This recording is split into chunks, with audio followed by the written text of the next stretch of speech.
Okay, malaka runwang malaka changdar malaka tiang malaka ta no kon dial wi mon kele wonyi manu general Mary yang do pala la ko di bichan 20 ka social media chabarar ka gwadung tir ma ko gore jewa baya ben brief ya baya ben kam update tin kon ki to kare wara nan ko kon kana pegron wanga me kati ko kende balwo jaw ka te chana latia ka kuiga mi shi kono kan wara ro ina kono baro itin ala woji o yego ma le chelet de bara na ka gwa worun ka ne di kono chal ka ja Africa bat ngante ka appointment te to ne pan gore je biya te ka liem today yene tina swi mon ke liu te ka appointment ya to ne pan te la wa ben ba ben ka wara rejo kana me wona ka wan Saturday bala barar late so ka jen kuiga mi shi ka wona pala ka ballo yira tame an barwai kata kona barwai tin barwai kata lat kai jangre doaran barwai ka kui borchare chana latia ka barwai ba ka kui contribution dan lat kona ka social media ko te shoot ba chwal so ba ko to na ba to katin kona lat ke ba to kai dum borchar ma worun karun wan kan ka ta mi ka ta diok ko la ta I think eta micheka ta bakel cheta baro ka Afrika changa yoda ka ne konche ka me cha lari tiang e barar ke dumbor charche jogwa wote ne dangwan ti changa nong to ka kenen gon bor charche luinte dadan ne dangwan to cha lari yo chi ka ji kuma ka ne content kon la non ka tukan kane ti ko ka yakan and yes te ga tabalo jaw ka te kon chianen ka social media kati balar ya baka wo mecha lat pana ne kon kana mena na che chiro lat chat ke mat te ka mi chiro da balatin dar lakin ngan cha bi chom ngan cha dwal ke social media tama cha dwal ke social media ko tin dia lo content ko kon kala lat information dia lo kon ko kon lat ka ken kon kala wala da ken te ka tiba la nos ka tiba lat ke marmari bilianga go mi jinor katana te ka kon me chiro la tiang ka ne kon chiro e chala da gad kon da wante kon chi ku me da na me ku report chet ke me chala riye ke jo chi ku me da nonge ma dunno wonne te kon ne ben ka ne ti ni me da na ko lato kan kai me kai ran me chiro la jene ne jen ka won sara de te ka me chiro da lat ka borchar cha da to cha de na ka ne ka won sara de me ya de na ka ka won sara de ne te kon de chala ga ngone di ala to ko kui de riye chi match jen chika taka ngai and then choga yel kaka chwa borchar arbiene dang jok te konde te nyam te kula te kede ye nang borchar ke yen kanaz and then churi ye dane te borchar chin chura nyo pot jaw chura de nyo kama pot ro de jaw ra ye kwala tianga gari e won sare de na mo ala wo churi ye dane kuri me de borchar kula nang jen chura da pot jaw me chura da pot jaw chura nyo gong kam doar dor mi chabele mencham chura o gangtin ala wo chua ka lo ju ka ne te kon ka chua ya da ndok te kon te jel ka ngara ka chua ka lo kap ra ye na ne cha lo jaw ka cha la da la mi jaw mi ber clear ne kon me cha ka kap ne gan tor bel dang jok ta to churi ye na ne te ka min kula te ka ngara ka min ta ma jay de fielen ka ne te kon chua lo jaw chua lo gwa da mama me te tin ala wo cha la da wo chura da gong dub yu ko jen ci de ben kay char la wo ci de ben ka do pasai ri cha de nang che ma cha de nang ka do pasai ka won sara de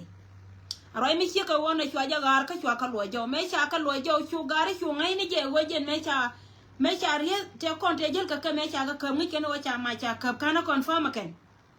bat ci ku me dana ko yoda ka men wo run ko run wan ka nga cha jo ken wo ra ye la de tiang cha pen battery ka na pen te da dan me lo wo ra ina ni chianen ka social media jen tode ko titi gwana wajen bana kala nyan na ka social media ka kan ba ka lo jaw lo go kan te kon kan kai kana long ka jen ba raya da na kiro da lat ko te tin okay min te tin je na ta ba ko lar ye yen gari cha nga ye kan go char na na ko la char la ngunde ngai wo yen we min je na dor mi chal ka pata ya we na rei dor mi chal ka i ai yo cha nga ye kan go jen point te mi te tin bayya ko la lar ta me won point en bor char mi ya ko nen ken nan jen te ka wat ja ka wara ta makaro ai chala da kan panken chicken binan kai chare nyok bika jiana la wa kan panken bika lo jaw ka dobe da na bega ka me kap ka ne yo ken bika wana kan yam doar ala wa jen an point en tog jiana na be me lori ke be kai chare a ko de rai na chala da ta maka min telat mun wa kan bika jian ka jen chare bika wala wa bika jiana na ka dobe da na kap ka ne yo wuju na chit a cha tare dobe char a chit ka chare yene tin ko chal ka ngani ala gwa di ala kono nga yen ke si jen be ko lo jaw ka jama ka be ka jen war menen yen menana cha akulu hyunga kan la wo nyoko ne gun mon ko jen cha nga ye wo jen te kam chara la ka won Saturday ka cha nga ye kan wo jun ja mai cha nga boy wo yen pan kun ta na na te ka kem la chwe na chwe ka kan ta mare doar cha nga bo kan wo kan pan ken te la do ka la ken la kana goro wo be kan ne ken kula moy ka wo jen pan ken be ko kula bongwan te ka tin ngai ka te na te ka ta mare kin baya la la won ta me jen chare mi men cha la je ka wa ban nang wor ka wa ban nang na ka yoy ba wona ka nyam dor la wa jen ba do pa jot ba dong ba wona ka nyam dor wa te ka do me ba wo jen ka je ka nyam dor ba pen ne ngada ka na gadiam ngai yen lo de yen wunu ya la ko la jel yen dor a jaro ai cha la na ma wo la gar tin kon te pin wunu mi wa mi la ye la ro an do be da ne ku ya wo jen ba nang ne je ma cha ba nang ka je ajenin pome chona ba kam yero emi sheka wona pla wo yene de kon chal ka division 20 ite ka social media ne kon kan kai ken ka poine bangara ma ba ka ye chaka ne kai kan kai mulu go jen poine ne te kon de chik te to wakur kan report kan ngal ngun kan ngal kam ku me dan chu gari chu ling ni jen gwa da na cha mai ka ba kan chu ngai no ya mai dial kap ko jen ko re me na ka je cha kap te ka mai de cha kap so rai me sheka wona jenan de goro go de lar kon yene tin kon go yene gwa da me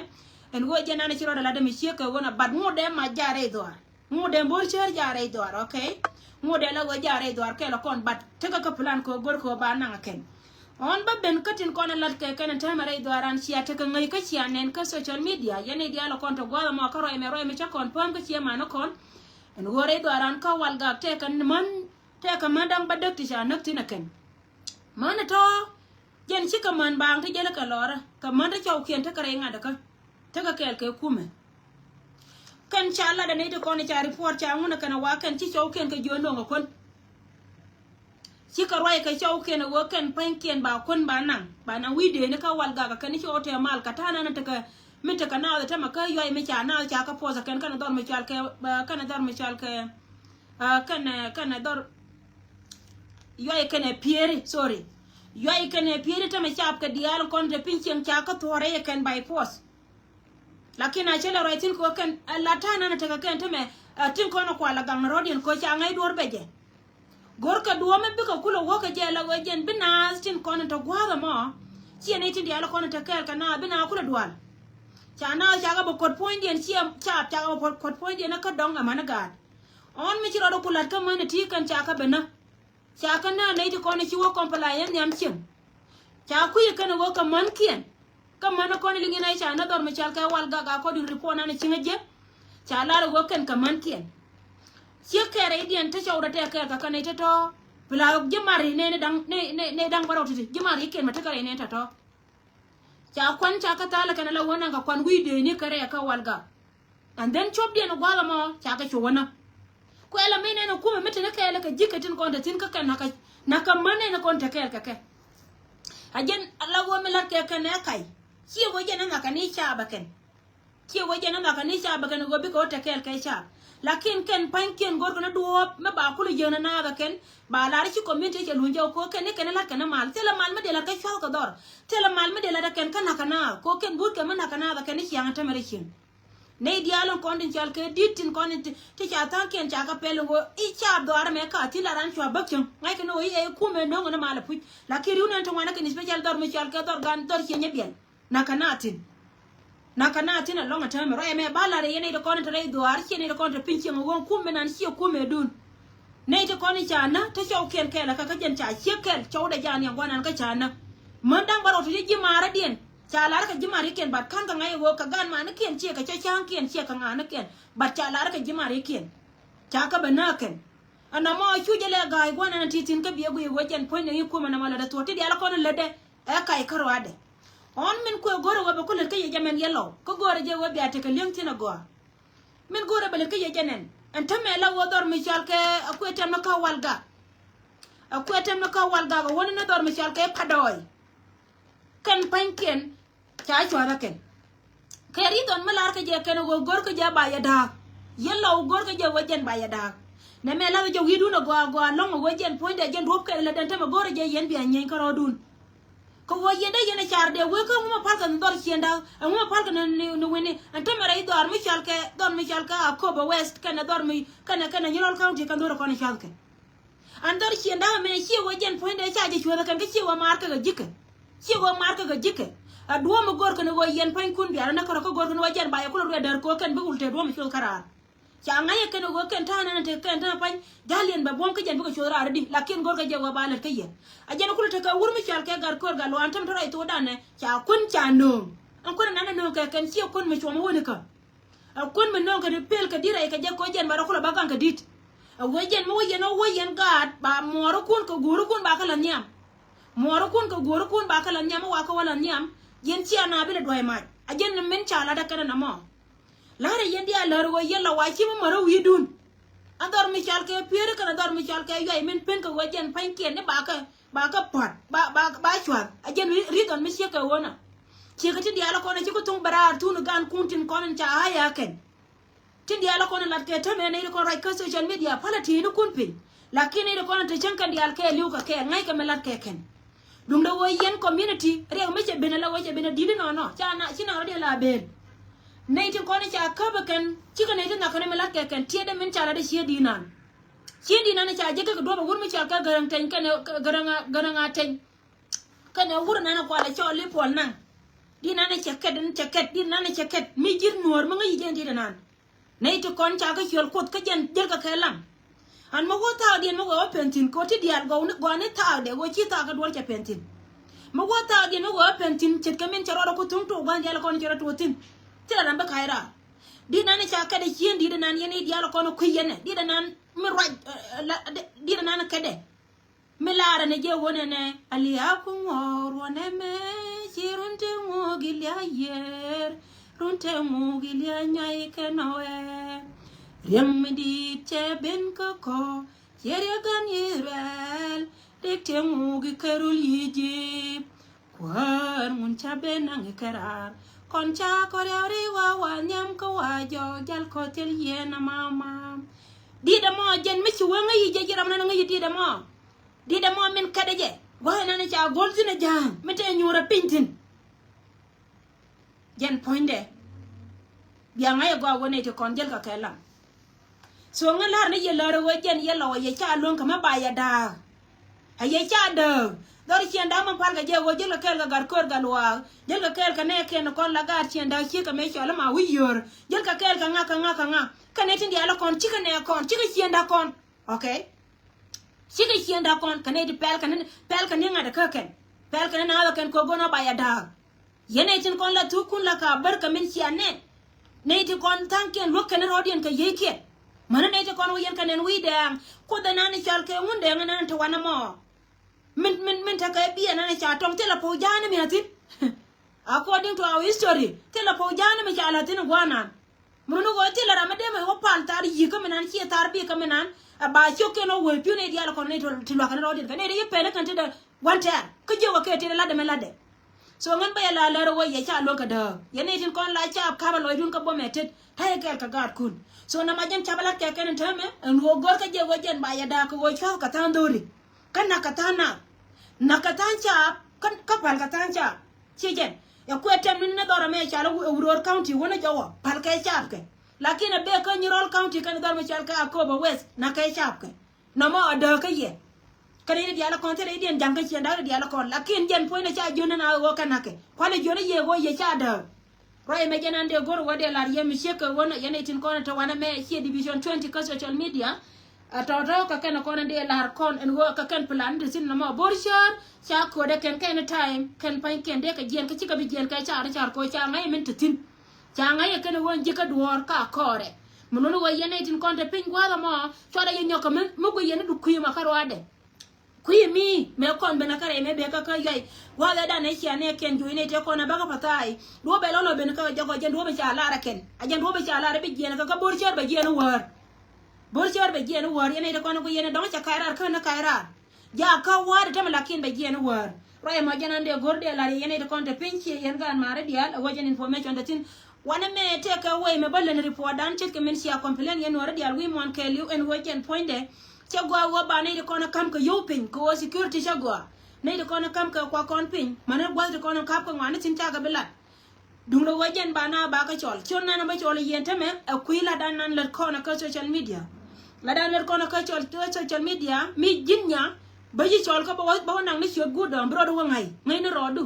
rono go titi ka kana kona go ro ba lar kon titi di jango bino rei kindly bino rei dear brother bino rei kar yer gwa chuni ana me report me lada so ne titi ka kana tin kona ba shol kona tama ka bala na ngani nya kana gudon ka kuiko wodi ka kuiko biya ngai yene dia la konto kwa me wala le kona chi wo kwal kona je lakini kona wo ngaka ke dena kala ska risk that's why general na chale le mishika wona mo wa be ka chika minana la ka tama community no kon bene be ka community no kon wo community chenga ba ja lar ka chi nya ngwen cha ne kon cha gulaken shika me bala nan tama kwa me take a community dan ken mishiben ala wojen point che ben che ga lo ka che ka gul community dan mo jen be rol ja kir gen che ga lo ka che ka gul ka chi na ba choli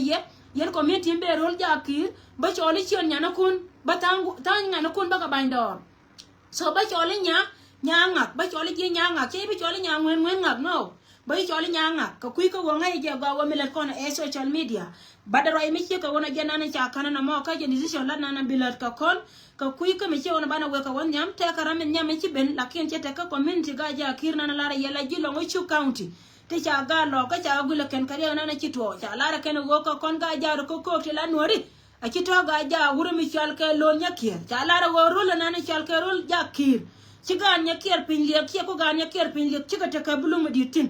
mwane nuare ka tin malono go biya ngai today go jakir jan point na ito kono to gwa mo kara ka guje te nya kir pin le ka ngara ka tin ani to gwe den dong tina kan nya kir pin le tela na ito wan lono go tan ken yana jakir ke liu ka ne kon tama ba ben gwa me te ka na ito chopare u ko kien te ben gola ka na ito ti ba ye chol ne ka chona na chol kana kon te ka nyima ndan mi chol ke nyakur bro do ngai go jinga nyakur che yuto kwor che kangun nyakur thank you so much yuko to kwor che joy wana me te kon ka nyimandan mi chol ke nyarwai biro du ngai go jinga so nyarwai che yuto kwor che kangun so kane to kane dang ro ko kien te kite ka county ala dung lo ngi county tin cha ga lo ka cha gule kane to cha yuto to cha kangun ken so bara nyoka ma ba pingwa me kane de kona kule ben rol ja kir ka lo ngi county we na chi jikka cha jalara ken o milar ka jeta ga jaro kor jani garnya kier pinlik che ko garnya kier pindi garnya kier pinlik awajala na karo ade e ja kir na mo no wa yen ga bor char bi anga go chi moro kun mana daba rol ja kir ka longo chu county jen chika te kanai de chiben te kanai dang jok kanai titi kaman ti charo den je dor mi chal ke longo chu county chodon nyam te kara mi chal ke nya lultut te ga yoto kor te kon ka nyima dan ma da dien mi chal ke inya riek bie te ka yoto kor te kon ka nyima dan ma da dien mi chal ke okay te kon nyima dan mi chal ke nya do jok te ka yoto kor kanai titi kanai dang jok ten kon che ben ka longo chu county chika ben ka lungu chu county kanai titi kudara waka ka ga loka te kon te pin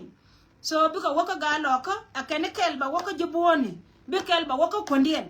shejen ko wajen jaro en chala na mo kor kel we ka panan muno ga panan gwa titi na linga ngatino ti ka yoto kor ti chala ene titi muno go jen point de ne chu inbox che ba ka juwo gor ba den yoto kor wo ka panan titi ka kari pona na balar kon ka be chu nya ka mi jo ya ban wajet ka men sialen ka gada ni pol bi men sialen ka pol bi jen ga nunde muno go gwa nan to kontin chere diel wal ter jen dial kon to kontin te kon ko wajen point ka ne kon let ka kon lara yen dia lara pujen go jen ne te dia te kon ne cha moy ka bodar me chal ke wal ga kana ne te kon te cha moy ka bod ka pajut me ci kor me ci rora tie ci ne tin kon chal ke gitar ci ka benere doar cha ka bala go ken pan ken te ka gwa me cha ka nang tin an gwa me cha ka nang tin on ta me ka go kon to kon gwa me te lo kon nur je kon bay jo wo yen ne tin dia tin kon to gwa da ma en go jaro ina cha la de pol bi jen ga nunde kon no goro ka jen ku ka me ci no yen pede goro je pujin go jen ba nur ku lo gor ma bare ne jibon a jibon kon karet ke a jiboni ko na karat ke chi woje na kante ko na kan ga je kante nyam te ko na chi ben ga pai ke bad jen men bala ye go re da na je ga katin jen go da na cha ban pinya ken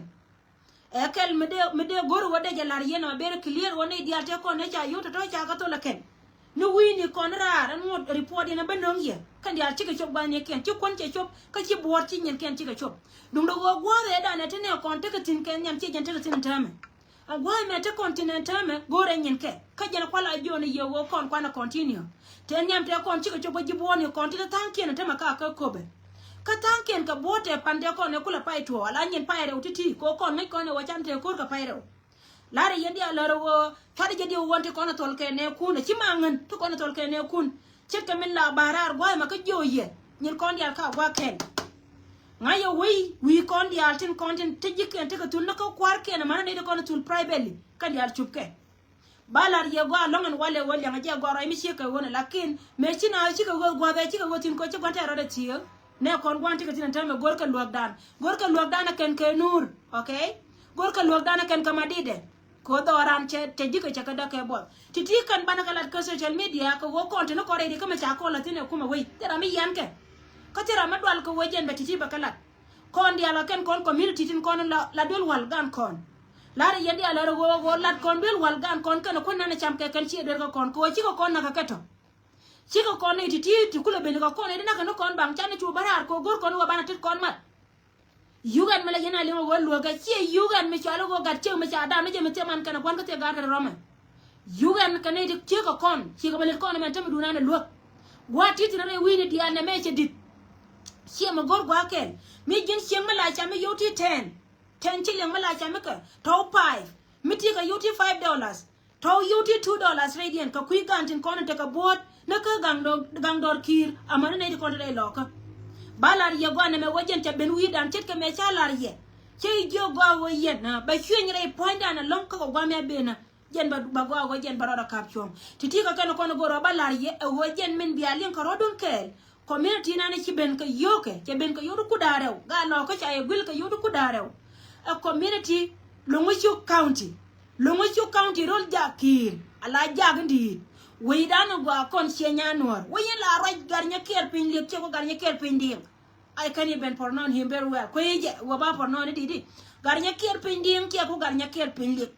mo do garnya ker pin lek jen telen ne tungwan nore di ala kon ci al ka ga jakir kan ka ne kon titi ka kana kona balar kona mi sheka wono en wo wana ka wonyam kalat guri nei wa titi no kuma inbox muno go minde lar ye ka kui ka da ni pol bi en chalat jen ponyo raina ne chala de chuom alati dialin kontin we take ka report ka mo mendan ka te kara mi chari ala ka mugo kwa kon dial ka je ramo chung cha ba non ka social media ana duwar mi che ben kan ti diala ti kan woka gwa kel laki rai na cha ala dia gada ni pol bi atwa luaga ka pes ko jen ba gad kon ba ko moy ba ka warat shokian chi bor kian chi ka bay me dong dia na lerches ka loay ka kon ya lar na ko da la na jata loay ka gadan reda ne cha man chana ka cha moy ka bot rai na cha la da ngana ne yen video na cha nen gwa mo a che youten kon cha kamje cha ka kam ne ka tede rem na palan kon mana da ba dial ko do nan bala ku ya mabum be kon le de ka awe ka wanya gadan nan ko da la ko we hi ko chak en gang kon ko dan gadan nan bati bombo bagala ka bala ko ka South Sudan dole nan cha man chana ka cha moy ka bot kelon go atino go jen bode chiu da kana tul chiu ka dialo ko nen yen ke cha ngere rim baga pizaka ka gade ngan ci lo de te da tears of joy cha ka chet mena na jamana na ka be yotun ko ne cha kam jaga tede ali akte ko kun nyal ka ali akte ko pora reba palun ka jen bala ko ya kaman dole nan be ko da ko jen be te ci lo de te da longa nan la yen ne sinas ka jen wa wonyen ko dial tin telo gwadien mo ko tin palne riete ko la kene de ko roj bang wala meri mi che ben yana la yana jel ke ne meri dan jira makana loy do bor pin ka chol wawo nani ko pal ko do ko jin bilat poda kanete ko ngai ka ko da kanete ana la mangai ko da tamaga jinu kire me balat banay di ala kon bakalwa ko wajen dulin rodo nyari nga chemnyan damana na ci chara je wa bataka yo ko bangni jen poinda jara manana be ko mala danyin ka dial baka chol je lana ka kuy ko nyal ka lana ka kuy ko ngai ko ne go wo dor me ta kontine a dor me ci pere ga ko me to konte ga ko ne to gwa me ta kontine a jalla dan so ne me jena na balariye ana ali akte ga ko nyal ci lo de tel ka je ante me melariye go jen lo cha toro ka cha kon bele nyan we gwar cha ka kon cha nyan ci yoto ku dara wori yono te ko ne chana tol ci ko chop ka je nan ta ma ngode still ka yoto ku dara ko te lo duor re duaran kuike dung no wachi wang te ka cha joy a jana ne yena manan te yo ka cha kam ni te de jan hallelujah te yo ka cha kam ni te de jan lo wa cha toro he wulo ka goro ni cha yang te ngai ka ne jo yang ka cha toro bana ka ko la na rodantin a miti ka lat godo meti tina kuro do ko mit ko be yoto pip de kala le ga ka ku ga na ma siti kan ko ne goro de lar kon ko mala ko te ka ya pil ka yandia division 20 ngoda ka mabume bom ne te den wo jan borchar cherier ka jan goda lakin ngore re doaran ne kon te ko ne lat kra kan ci ji ka ka mer nyando shi gwan kaya okay cha ngan nong duor ka da medan ne nang duor ba che to da che la lakin ka ngai ni je wo mai de ko ne ya kap te le borchar ai dien jan gwa dung ti de mo ta ka gabo jan gwa dung ti de mo ka kuy ko mi ci on jan men chana ne to ala wa jan wuro ko wide lakin ngore ka ne jere lo ka plan ne ko la kan gor ko bi ko wa duob doar kan duob doar mo wa dem gi budgeting ti kana ko na ban no ya ko mala ko te kay le mo da ka bara min ya lin karo kel ago gante ka poy men ya to ni pan ngai yana wo te ro le me te mbay bay te le mi shalu wa mi duwar mate ka mi ladi ha la winitin cha janga je wo ngara mata re kan gwa ta tin lakin te ka poy men ya ngalatin te bala janya jor ko ta ne ken kana ta na ka te ko ne jel ka ngata me kana ta no kon gwa ke so bala wa ka poy men ta to mo ne wa ko so lakin bi ko to ka Friday so la lia banga manu no wajen point na ke ben ka ya ko mala yendi al ko la ko bi a ka ne kon pis ka yendi al ka bala jakata no kon te go de we ga benta